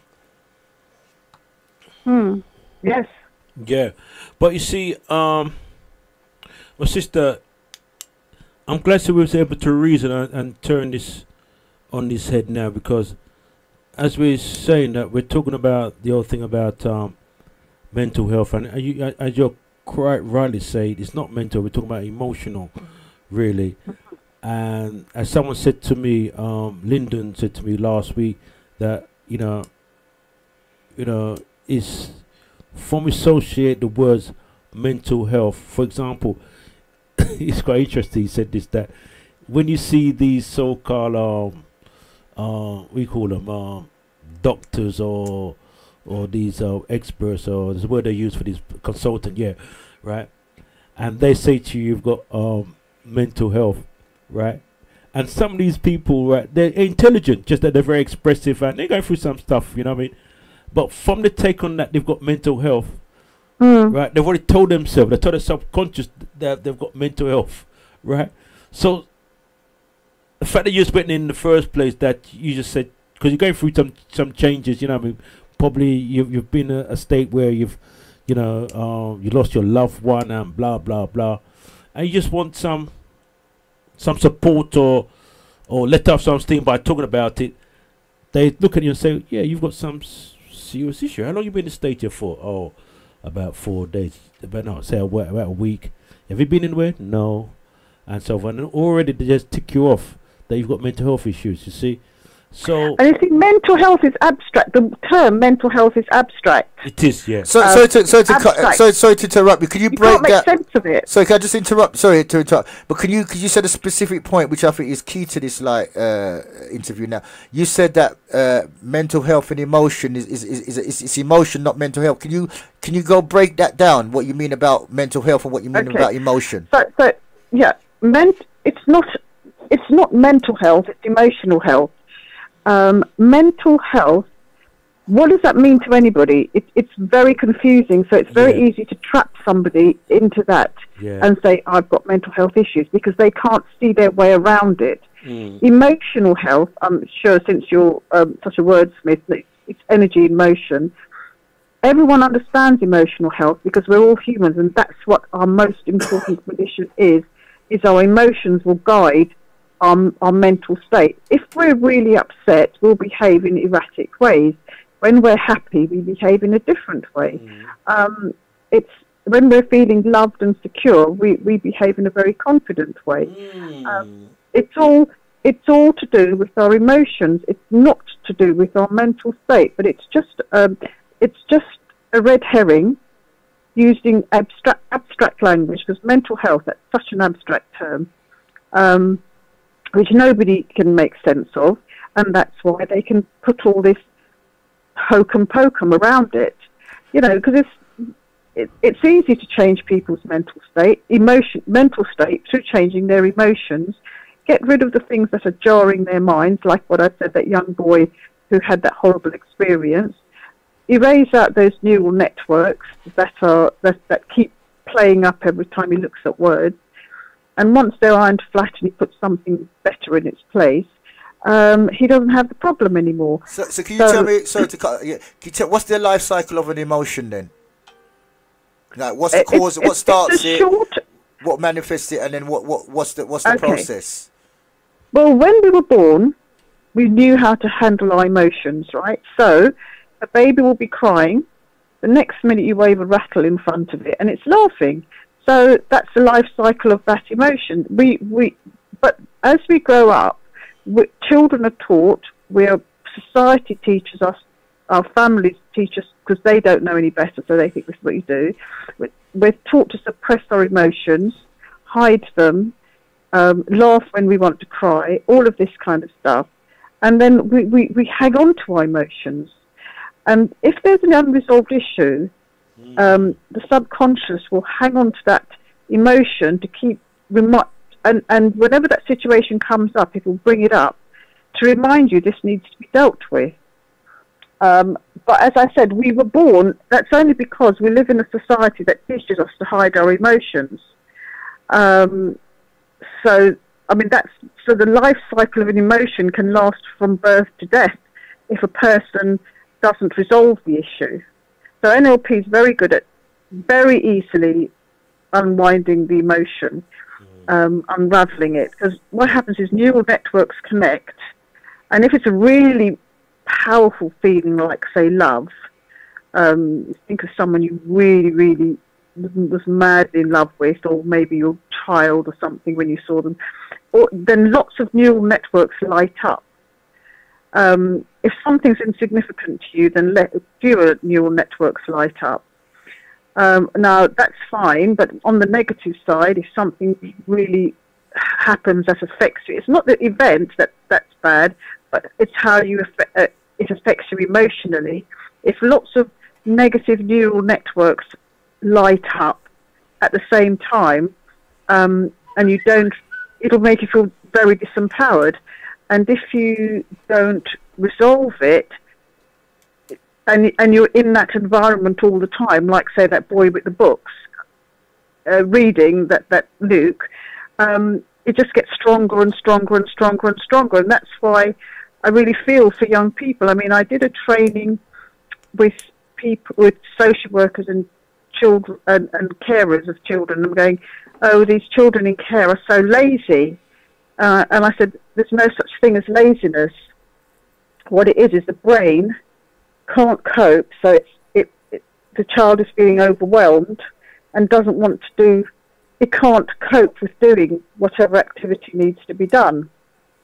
So laziness is a label, when really it's usually laziness is born from an emotion, a feeling of maybe helplessness or overwhelm or something like that. And if you resolve that, and it's very easy for things to be attached, for negative emotions to be attached to something. And what I do if I train adults, I mean, I did this off the top of my head once when I was stuck because I ran out of time, and I asked questions, and what I did is I got 2 pieces of paper, and I said, right, I gave 2 pieces of paper out to people, and I said, feel these papers, are they the same? So they suggest. But then I got them to take 1 piece of paper, and I told them how to anchor, you know, talking about anchoring before, anchor their best emotions onto 1 sheet of paper by using it as a television screen, and the person had to take it away at the right time. Anyway, at the end of it, people were saying the piece of paper that they anchored the good feelings onto felt smoother, felt better. They could tell the difference between the 2 bits of paper. And there was nothing to them, nothing different about them except the emotion that was attached to one. And likewise, young people who've had traumatic experiences like being put in care and stuff, they've had all these negative experiences and they can't cope with life, and they're not lazy. There's no such thing as laziness. It's someone's having too much negative emotions, and that can last a lifetime. So, you know, it's how if you can resolve the issue. And of course it can be resolved, because if that person then meets someone and they have a lovely relationship and they have children, and then that feeling can unravel. Well, yeah, I'm glad to see you kind of touch on that, because that will come down to purpose and energy. Purpose and energy. I mean, for example, that, you know, I've given some example all the time, that if you observe someone who is, say, for example, who's depressed, right? And, you know, they'll be shadow breathing, you know, their shoulders be down, they'll be talking very slowly. How you keeping? I'm all right. And so, but if you say that person, listen, right, there's £50,000 in your bank account, they probably do a somersault. and I say, where is it? Can I get that? You know, but they change their physiology. You know, absolutely. You see what I'm saying, right? Absolutely. So the point I'm trying to make here is that, I mean, a lot to do with our state, right? Everything to do with everything state. come down to our state. I mean, that's what, I mean, I'll listen to the story of Anthony Robbins. And he was saying that, you know, he was going through some stuff with depression, and one day he just went for a run on the beach, right? He went for, and something just snapped. He felt good. You know, he was sprinting like a madman. And from then, you know, you say, yeah, you can change his physiology just like this, you know? So, you know, once you have a clear purpose and goal in life, and you got something you want to aim for, you can go for it with energy and power and passion. Absolutely. Yeah. Anyway, I'm just conscious about the time, because this kind of reason is just kind of, it's just music to the ears, and I have to make an exit very, very shortly. But we need to have you Among us in the studio here and reason with us, because you've really got some in-depth knowledge. I did say to people that we do have someone who is doing this thing for many, many years. Jamus, you want to come in? I just wanted to say just briefly again. So the cycle. How do you break that cycle? Just again, just touch on that again for anyone who's just joined us. Do you know to break down the cycle? Is lots of different ways of breaking down the cycle. So one way is you could go back and deconstruct it the way it was built up. The other way is a technique of distraction, where you train the brain, because the subconscious mind works from patterns. So there's lots of different techniques in NLP for changing the pattern and the direction of how the brain goes, because we all work from patterns. So if someone goes to shake your hand automatically goes out without even thinking. Oh, right. It's like that. Yeah, that's right. So it's a pattern. And so say if you have a pattern where you get out of bed and you do 50 sit-ups and 50 press-ups and stuff like that, you wake up better. But if you get out of bed and you slump and you feel really terrible and you want to reach for a fag or something like that, then that's going to create a different thing. So what you can so one of the ways you can break the pattern is by doing things differently. So you can get up out of bed and say, right, instead of slumping around for a coffee and a fag, I'm going to do 50 press-ups and 50 sit-ups. I'm going to stick my clothes and I'm going to go out for a jog, because there's nothing like physical activity to change emotion. Change the physiology again. Yeah, physiology. So there's in NLP there's loads of different ways of changing the pattern, but it's all about changing the pattern and getting the person understanding certain things like cause and effect and stuff. And one of the biggest things, just to round up, because I know you've got to go, one of the biggest things that I found helped change these young people is I do a session on how the brain deletes, distorts and generalizes. This is NLP anyway, information. So, because everybody thinks that they have their own model of the world, and so if you violate this thing, you're a bad person, because in their model of the world, that's how it is. But from another person's point of view, that's nothing. And if you violate something else, that's a different thing. So when they realize that if a person does something to them that they consider bad, it's not, and I give them specific examples according to whatever their experience is, that they're not actually meaning it in the same way that their model of the world is interpreting it, then they don't take things personally, because they're highly emotional. All the kids I've got, 100% of the kids I've got in special needs are highly emotional, and that's why they react emotionally, and in a world that doesn't make sense and that's very superficial and emotional. And I always say to these people, you are the most powerful people in the world, because emotions give you power. So if you can harness your emotions and use them to help you, and you have to steer clear of all the I keep my mind as clean as I can. I will not watch anything on the supernatural. I won't watch anything.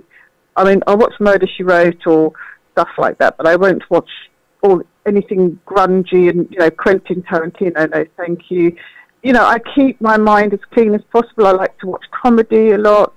We have to keep our minds clean. It's true. People think, oh, when you're an adult, you can watch anything, and you're an adult, you're old enough. No, that's not true. That's not true. Our subconscious minds are a very delicate thing, and it's very influenced. So we have to police our own minds and not let any old nonsense through. And that's another whole subject. Okay, then. All right, then. At this point here, we need to put the pin in it right here. But, I mean, it's really a pleasure just to reason with you, because, and that's why, we're quite blessed to have people like yourself who's able to give some pleasure to talk to you insight. and Jamus. Yeah. Okay, then. Yeah, I'd just like to say, I need to get your details from Dougie later on so we can... Absolutely. We'll hook up. Yeah, great. We'll all hook up. Yeah. Okay. All right. So then. thank you very much for listening to me. I don't know if I made any sense at all. No, you made so much sense. You know. In fact, there's a brother who wants to speak with you. It's to do with he wants some advice about something about some. It's about school in a way, right? But I think you'll be the right person to speak to because he was in the school and there's some foolishness going on there with the teachers there, man. He wants some advice, you know what I mean? With the kids them. I think you'll be the right person, and also James will be the right person to speak If I can, I definitely will help. Yeah, it's just over some books because I tell you what it is. They've selected a certain book, and the book's not really appropriate for the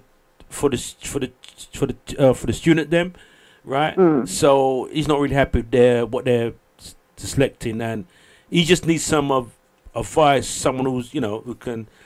Yeah. I have to say that my granddaughter's in a primary school, and it's a really good primary school actually. However, the books that they'd selected for their SATs were dark, and my daughter refused. She said she's not, and so she's got Charlotte's Web now to study as her study book that she's going to be tested on for her SATs. But yeah, some of the books that they give kids to read is actually, well, really not good. Not good. No. So, and they win prizes, and they're really dark. Yeah. So, okay then. Well, listen. Let's roll here, and then we'll be speaking probably even later on or whatever. Yeah. All right, my darling. You take care. Lovely to speak to you, Jammers. Yeah, and you. Take care. Take care. Keep it going. Keep up the good work. Yeah. Thank you, darling, and you. Okay, and I will see you. God bless. And people will be aware. We will see Gail on the 23rd. She'll be there. In force at the mental health event what we'll be hosting at St. Anne's Library. Okay. Okay. See you then. See you. Bye. Bye. Bye. Love to all. Bye. Love. Bye. Okay then. So we're gonna have a very short break, and then go back into some serious. James will take it over the show. I don't know what James doing. He'll be taking over the show. Doing more to reduce what it describes as the stigma associated with mental health. The issue of mental health, particularly depression, has dominated discussions in recent weeks following suicides by CNN's Anthony Bourdain and comedian Kate Spade. TVJ's Giovanni Dennis has this report. Too high, the number of Jamaicans experiencing depression.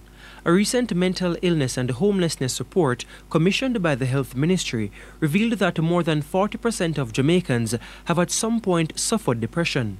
264 persons were treated at government hospitals for attempted suicide. Health Minister Dr. Christopher Tufton describes it as a big problem. It affects more people than we care to admit. There is significant stigma linked to mental illness. There is rejection, there is abandonment, and an unwillingness to deal with the issue frontally, and some ignorance too in terms of recognizing the symptoms when those symptoms occur. That ignorance on how to treat with depression and mental health is also rife in schools. The school-based survey indicates that the number of students experiencing depression is higher than the national average. It's quite alarming that it speaks to a large percentage of the school population who are affected by depression and some who have thought about suicide. Of course, there are a few that have carried it out, unfortunately. And so that information indicates to us in one certain term that we have to do a lot more to sensitize that age cohort and those who are their guardians. Dr. Tufton said the ministry will be training and sensitizing teachers, guidance counselors and other school officials to detect and assist students displaying symptoms of depression and mental instability who need specific intervention. We're going to be introducing significant more messaging through a public relations program, not just for the general population, but in the school system, to educate, to inform, but very importantly, to attempt to destigmatize this perception around mental illness and to hopefully get greater levels of empathy and interest on the part of the population to deal with the problem. He says the current Jamaica Moves campaign will be upgraded to include mental health messages and launched in schools as a means of combating depression.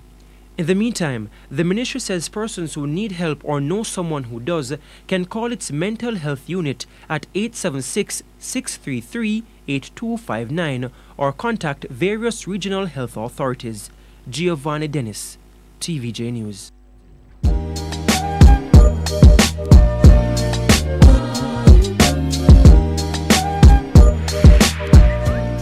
Hey, what is up everyone, and welcome to another Carib Fusion video.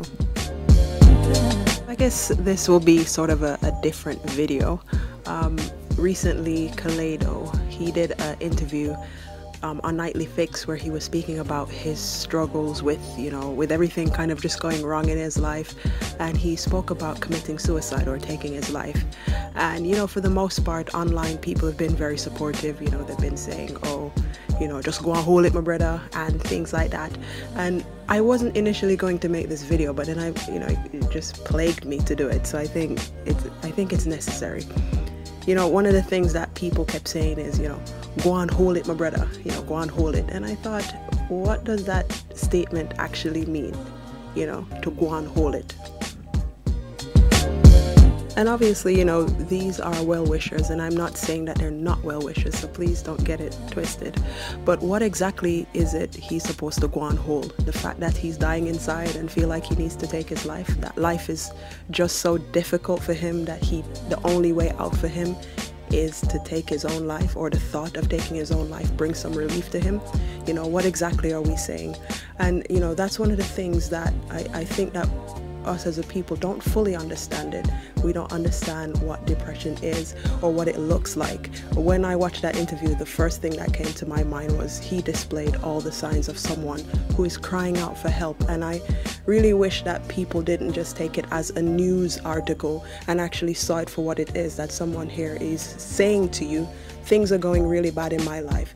And they're saying, they're attributing it, or him wanting to take his own life because his career is going bad. Believe me, that is just the trigger. The fact that he was even able to say it, he's probably thought about it so many times. So my question to you who are listening to this, would you know what it looks like if someone in your family has depression or is depressed or is about to take their life? Because especially this time of year, statistics have shown that the biggest killer in men outside of Jamaica is suicide. Yeah, the biggest killer of men is suicide outside of gun crime. So that's something to think about. What is going on within the male population that we don't know about, and especially Jamaican male? I mean, we expect our dancehall artists to be larger than life, but what if they're not coping with life? You know what I'm saying? And, I think a lot of people get suicide mixed up. They think that when a person wants to take their life is because they're weak. The person contemplating suicide doesn't actually want to die. They want the pain to stop. And that's the difference. They don't want to die, but that's the only way that they can see a way out.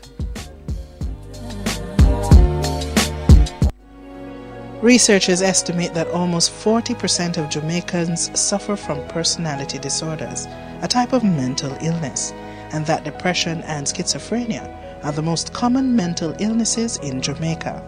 Unfortunately, many Jamaicans think that mental illness could never affect them or someone they love.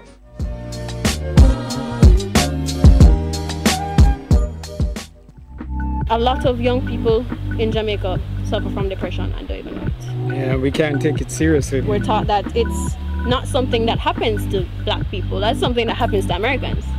Or the upper class, people who can afford therapy and them stuff there. There's a stigma. Oh, you mean you're crazy? Oh, you mean you're a mad person? Oh, you mean you need some medicine for that? Sometimes I have to laugh.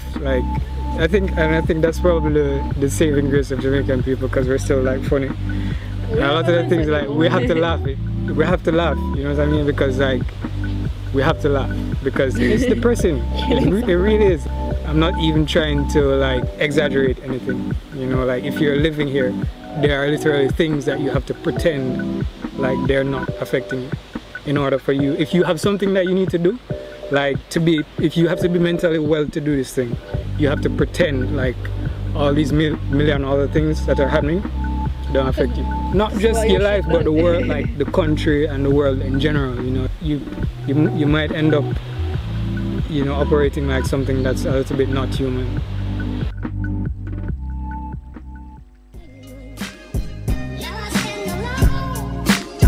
what qualifies me to speak? Well, actually, this is my bread and butter. This is what I do for work. This is what I do for study. This is what I volunteer in. I work with people who are at that point in their life. Okay, so when I see this happening, obviously if I'm on a platform like YouTube, I have to speak about it. It's my duty. So I mean, what I want people to do is, you know, don't bypass this. If someone is saying this, they actually do mean it. And what can you do? You know, are there people in your family or around you that, you know, are not themselves? Or are we just passing it off and saying, you know, that's how he's always been? Really? We could probably be doing more. And I think this conversation needs to happen now. It's not just white people, middle-class people that has depression, and we need to know what it looks like. Okay, so that's kind of what I want this video to be about. Would you be able to recognize the signs if somebody in your family was, you know, are at that point in their life, they're at a crossroads, things are going really badly and that's all they can see, you know? That's what I want people to start thinking about, recognizing the signs and helping someone. And if you're the person who are feeling that way, you know, do you know where you can go and get help and things like that? That's what I want this video to be about. I will leave some links in the description and also at the end of this video that you might find comforting or might help you to get some help if you're the one struggling with this, because it's not easy and people are not always understanding about what's going on with you. So I will leave that there, okay?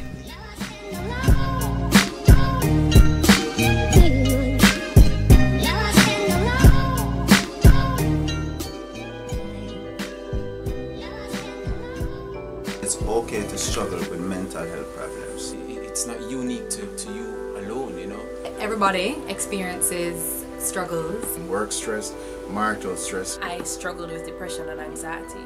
Our mind is the gateway to both our spirit and our body. And persons should be taking care of their mental state in the same way that you take care of your physical state. I also sought professional counseling, and one of the things that I learned from my counselors is that it's most important.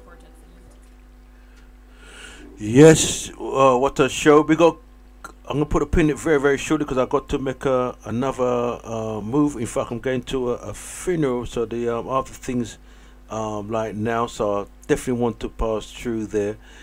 Yeah, but again, the Jam Master Show is just jamming, and Jam has made some serious wisdom. He said that once they know you have a brain, because everybody's got a brain, to them it's about business and making money, and that's what it's about, you know.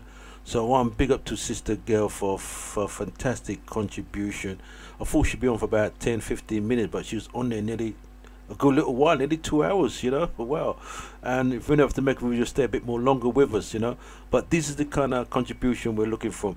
And just let people know, right, that on the 23rd of, I keep saying, for some reason July comes to my mind for some reason, but 23rd of March, we'll be hosting an event at St. Anne's Library. I want to big up Sister Dawn every single time. And the subject matter is the truth about mental health. I've been hearing so much conversation about mental health, but the truth about mental health is at St. Anne's Library, 23rd of March. Time from 4 to 8. That's Sisbury Road, which is on St. Anne's Road. That's N15. See? And the telephone number for more information is 0788-240-3871. Also, there'll be appearance from Critters. We'll be doing an appearance, and we'll be there. So, yeah. Yes, Jammers. Yeah, and also if you'd like to know more about words, we have every Tuesday we've got the Wordology live event, and that's Tuesday from 6 till 9 p.m. Today is similar to the subject matter what Dougie's going to be talking about. It's human nature in conflict. So we're gonna have the Men Wing Chun martial arts expert down there talking about how the human nature acts in conflict, and that's this Tuesday from 6 p.m. till 9 p.m. at 643 Seven Sisters Road, London N15 5EL. And it's at the Breakalicious once again. That's Tuesday this coming Tuesday Break Alicia's, and it's a vegan restaurant, so it's healthy alkaline food with a healthy reasoning wordology show. That's this Tuesday. Boom. I'd like to thank all the listeners, especially the sister. I like to reason with someone who's a specialist in language, so it's like a breath of fresh air. And I like the art that she's developed with the NLP. So that's definitely fantastic, especially when you're getting through to the young mind. Big. Till the next time. And almost everything becomes a conflict. The second finding is something to do with psychosexual relationships. And the most common one in this country is called hypersexuality. In other words, where the individual has no governor on the amount of sexual relationships they have with different people.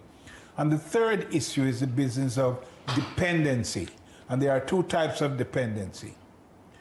There is the psychological dependency, which in Jamaica, this is best explained by the Jamaican concept called lean pan, where you cannot survive on your own.